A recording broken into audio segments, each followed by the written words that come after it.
Hey everybody, it's Jason Blaha here, and people are asking me again, what do I recommend for macronutrients? What do I recommend for protein, fat, and carb intake? What do I recommend for percentages of them? And I want to state up front, I don't believe in percentages. I'm going to explain to you why, but there is no point in knowing your percentages. There's no use in knowing your percentages.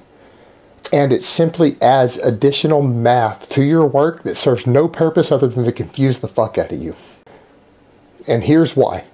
A lot of people will say something like follow a 40-40-20 as a general guideline, and I'll say following any percentage as a general guideline is fucking stupid. But these percentages are completely arbitrary. They're completely made up. So 40% protein. Most people calculate their protein needs, even top sports nutritionists, people who read magazines, whatever else. They base it upon some sort of multiplier of their body weight. So what people are telling me is that if you have two people who are 200 pounds and you've assigned a given protein for them, that they should then change that number based upon their calories. So if you were to have one of them on 2,000 calories and the other one on 3,500 calories, the one on 3,500 calories, in order to hit that 40%, would have to consume almost twice the protein of the person on 2,000 calories. Well, how then are they hitting any multiplier of their body weight?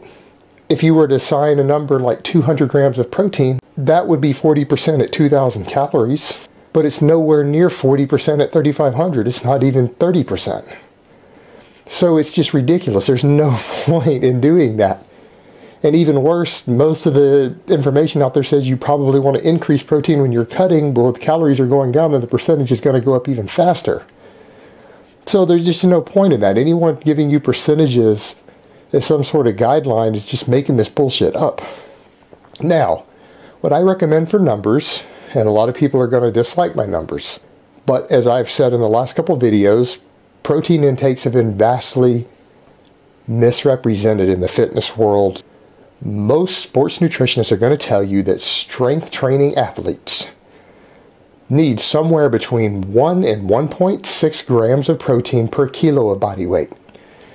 It's not breaking it down. That's giving you your ranges. It doesn't matter whether you're eating 100% of your protein from animals and you're chosen to be a carnivore or whether you're a vegan.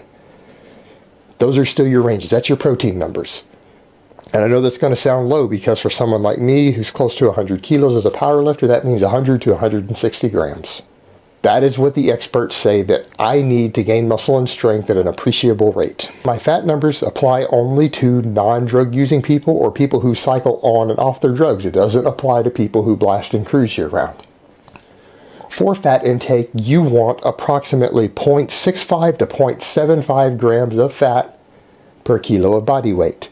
And that needs to be a mix of different types of fats. Now for enhanced lifters, of course, on the fat, you can drop it down as low as 30 grams a day and you'll probably be fine as far as hormones go. But if your mood becomes an issue, your joints become an issue, your skin becomes an issue, you probably want to add some extra essential fats in there. Now, those protein and those fat numbers are your bare minimums. What I would say is that once you've hit those numbers, you can stop tracking. As long as you know that you hit those minimums on the protein and the fat, you can stop tracking and you can fill the remaining calories however you want with any mix of fat, carbs, and protein.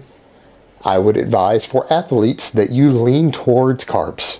Somewhere between 50 and 100% of those remaining calories left over after that should be filled with carbs because you need them as your primary training fuel. All forms of athletic performance use glucose as their primary fuel source.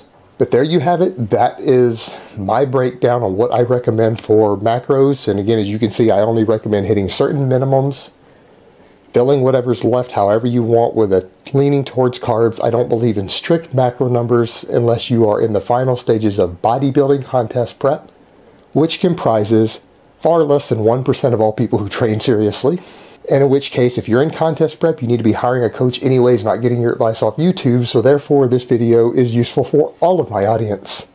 Because I just told you what to do if you're in contest prep as a bodybuilder. You need to hire a coach, not be using my numbers. But for everybody else, these numbers will work. You can follow just these loose guidelines, and that is what you need to achieve your goals. You don't need percentages. You don't need super strict ratios. It is generally irrelevant to be that tight with it. Alright guys, well, that's really all I have to say on that today. I hope it has been informative, and I will talk to you next time.